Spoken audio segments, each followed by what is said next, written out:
અને અમારે પાણીની સમસ્યા છે, પાણી આવતું નથી અને વારંવાર રજૂઆત કરવા છતાંય પણ નવી લાઈનો નથી નાખેલ, પાસ થયેલી છે છતાંય.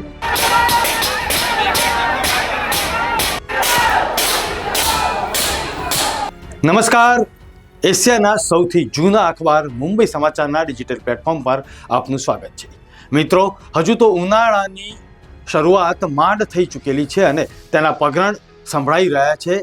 ત્યારે સુરેન્દ્રનગરના છેવાડાના વિસ્તારોમાં પાણીની પારાયણ અત્યારથી જ શરૂ થઈ ચૂકી છે. શહેરના ધોળી ધજા ડેમ પાસે આવેલી ફિરદોસ સોસાયટીની મહિલાઓએ રણચંડી બનીને કોર્પોરેશનની ઓફિસમાં હલ્લાબોલ કર્યો. અને અમારે પાણીની સમસ્યા છે, પાણી આવતું નથી. મોટર ચાલુ કરવી તો જ પાણી આવે, બાકી પાણી આવતું નથી.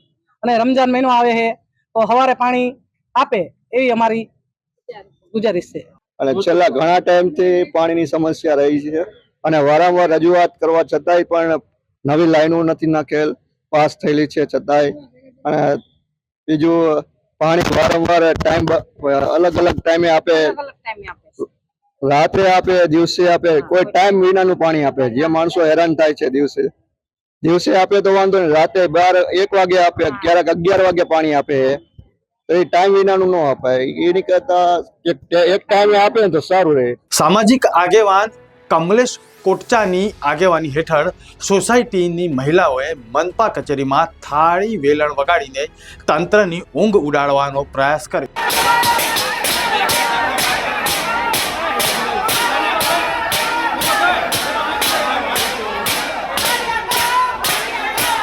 મનપાના નાયબ કમિશનરને ઉગ્ર રજૂઆત કરવામાં આવી. મહિલાઓએ જણાવ્યું કે છેવાડાના વિસ્તારોમાં પાણી માટે અમારે વલખા મારવા પડી રહ્યા છે. અમારા વિસ્તારમાં પાણી ઘણા લાંબા ટાઈમથી સમસ્યા છે, જેથી કરીને અમે કમિશનર સાહેબને રજૂઆત કરવા આવ્યા છીએ કે અમારા વિસ્તારમાં જ્યારે પણ પાણી આવે ત્યારે મોટર વિના પાણી ચડતું નથી, જેથી કરીને વગર મોટરે પાણી આવે એવી સાહેબને અમે રજૂઆત કરી છે. બીજું કે બધાના ઘરે મોટર હોતી નથી, પરિસ્થિતિ બધાની હરખી નથી હોતી કે બધાના ઘરે પાણીની મોટર હોય એ જ પાણી ભરી શકે છે. વગર મોટર વાળા પાણી વગર રહેશે. આ ઘણા વર્ષોથી સમસ્યા છે, જેથી કરીને અમે આ સાહેબને રજૂઆત કરી છે કે અમારી રજૂઆત સાંભળે. આ વિસ્તારમાં અમે ઘણી વાર રજૂઆત કરી છે, છતાં કોઈ અમારું સાંભળતું નથી, જેથી કરીને અમારી રજૂઆત ઉપર સાંભળે સાહેબ. અમારે પાણીનો પ્રોબ્લેમ બહુ જ છે અને નવી લાઈન નાખ્યા પછી પાણી કઈ અમારે આવતું નથી. બકડિયામાં પાણી આવતું નથી અને મોટર હોય તો પાણી ભરાય, મોટર ના હોય તો પાણી અમારે ભરાતું નથી. અને અમારે વારંવાર અમે અહીંયા આવીએ છીએ તો કોઈ અમારી સમસ્યા અમારી સાંભળતું નથી. અને અમે રમજાન મહિનામાં અત્યારે અમારે આવે છે તો અમારે રમજાન મહિનામાં પાણીનો પ્રોબ્લેમ અમારે સવારે માટે જોઈ, એનો કોઈ ટાઈમ નથી. એટલે અમને ટાઈમસર પાણી આપે, એક ટાઈમ આપે, ગમે ત્યારે સવારે આપે કે સાંજે, એક ટાઈમ પાણીનો કરે. અને 10 થી 20 મિનિટ પાણી આવે. અને પાણીનો અમારે રમજાન મહિનામાં પાણી અમારે જાજુ જોઈએ, ખાસ મહિનામાં. ફિરદોસ સોસાયટીમાં મુસ્લિમ સમુદાયની મોટી વસ્તી છે. આગામી દિવસોમાં પવિત્ર રમજાન માસ પણ શરૂ થઈ ચૂકેલો છે, ત્યારે પાણીની અનિયમિતતાએ ચિંતા વધારી છે. પાણી ક્યારે આવે તેની કોઈ જ સમય નક્કી થયો નથી અને પાણી આવે તો ખૂબ જ ઓછા સમય માટે આવે છે. મજબૂરીમાં લોકોને પૈસા ખર્ચીને બહારથી પાણી મંગાવવું પડી રહ્યું છે.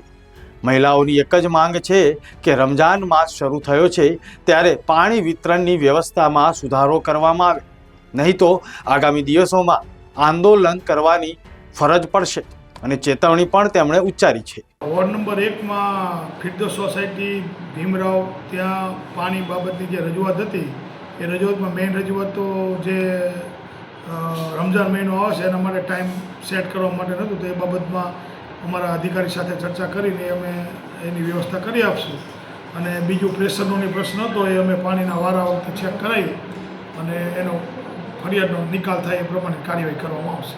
દર્શક મિત્રો, ટેક્સ ભરતા નાગરિકોને શું પીવાનું પાણી પણ પૂરતું નહીં મળે? ઉનાળાના આ પહેલા તબક્કામાં જ જો આ સમસ્યાનો સામનો કરવો પડતો હોય તો ઉનાળામાં કેવી પરિસ્થિતિ સર્જાશે તે સમજવું રહ્યું. મિત્રો, આશા રાખીએ કે આગામી સમયમાં આ સમસ્યાનું હલ આવે અને તંત્ર તેના પર કામગીરી કરે.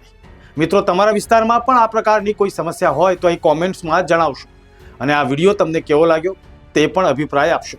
જોતા રહો મુંબઈ સમાચાર. નમસ્કાર.